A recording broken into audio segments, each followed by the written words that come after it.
అందరికీ నమస్కారం. ఇప్పుడు మనం శ్రీమద్ రామాయణము సుందరకాండలోని ఆంజనేయునిచే లంకా దహనం ఘట్టమును శ్రవణం చేయబోతున్నాం. అప్పుడు విభీషణుడు అడ్డుపడి, అన్నా, దూతను చంపరాదు, ఇది అపరాధం.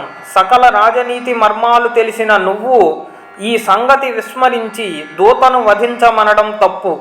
అయితే అతడు మన అశోకవనాన్ని నాశనం చేశాడు కనుక అతనిని అవమానపరిచి పంపించు అని చెప్పిన విభీషణుని మాటలు విని రావణుడు, సైనికులారా, కోతికి తోక జాతి లక్షణం. తోకలేని కోతిని స్వజాతి వారు కూడా పరిహసిస్తారు. కనుక ఈ జిత్తులమారి కోతి తోకకు నిప్పు అంటించి పంపండి అన్నాడు. రావణుని ఆజ్ఞను శిరసావహించి రాక్షస భటులు హనుమంతుని తోకకు తైలంతో తడిపిన గుడ్డలను చుట్టి నిప్పు అంటించి వినోదం చూడాలనుకున్నారు. తోకకు నిప్పంటించి వదిలారు.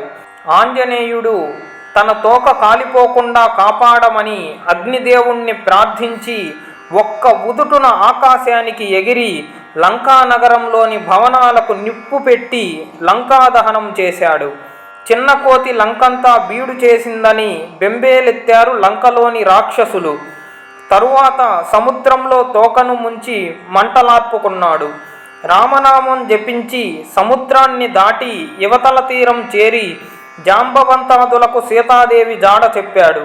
అందరూ ఆనందోత్సాహాలతో కిష్కింధకు చేరారు. లంకానగరమంతా అల్లకల్లోలంగా ఉన్నది. ఒక్క కోతి వచ్చి లంకా రాజ్యములో ఇళ్లను తగులబెట్టడమేమిటి అని ఆశ్చర్యపోయారు. రావణుడు కూడా ఆందోళన చెందాడు. ఇదంతా సీత వలన వచ్చిన ముప్పు. శ్రీరాముడు మహాబలపరాక్రమవంతుడు, అవతార పురుషుడు. అతనిని ఎదిరించుట ఎవరి తరం కాదు. రామునితో విరోధం తగదు. సీతను వారికి అప్పగించమని విభీషణుడు రావణునికి ఎన్నో విధాలా బోధించాడు. రావణుడు వినలేదు. ఈ విశేషాలు గాజుల సత్యనారాయణ గారిచే రచించబడిన తెలుగువారి సంపూర్ణ పెద్ద బాల శిక్ష ద్వితీయ భాగమునందు పొందుపరచబడి ఉన్నవి. ధన్యవాదములు.